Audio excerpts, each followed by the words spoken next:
I've experienced it all the way from spending 2.5 days spotting a film with some directors who have so painstakingly gone through the temping process that they know every nuance of the scene and what they want to address musically and what they don't want to address. And literally, 10 to 6, next day, 10 to 6, that level of detail. Down to Werner Herzog, who came out and sat with me for 10 minutes and said, "This movie is the bliss of evil."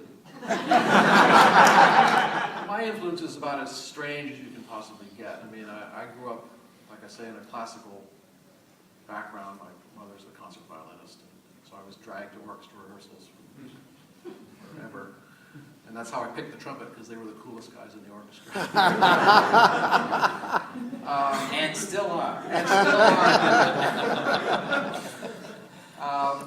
But then, of course, I loved big trumpet orchestra, Mahler. I mean, Mahler's still my, and in the classical world, probably my favorite composer, certainly right now, and been for a long time, is John Adams. I just think I love that. My influence from electronic music, I love systems music, where you have something, put something on top of it. And Eno was another huge, and he believes in music as almost as a plastic art form, where you can just sort of paste things on top of each other and make a great goulash. So I realized quite early this was a very traditional score with 3 or 4 or 5 themes, that would find their homes eventually. But I realized that there's a big overture in the front, there's a big race at the end, and there's the big middle piece.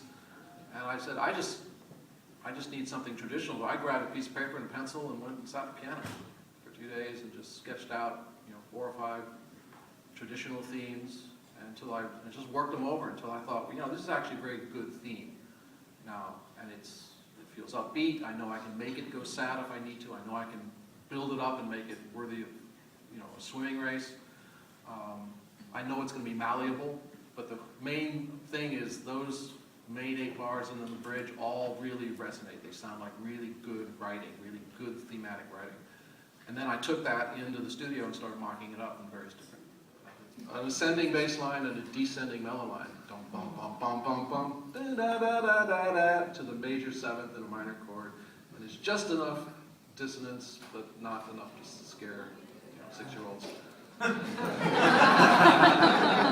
Or studio executives. I failed to hear someone say something to me and handle it and fix it and do what they wanted.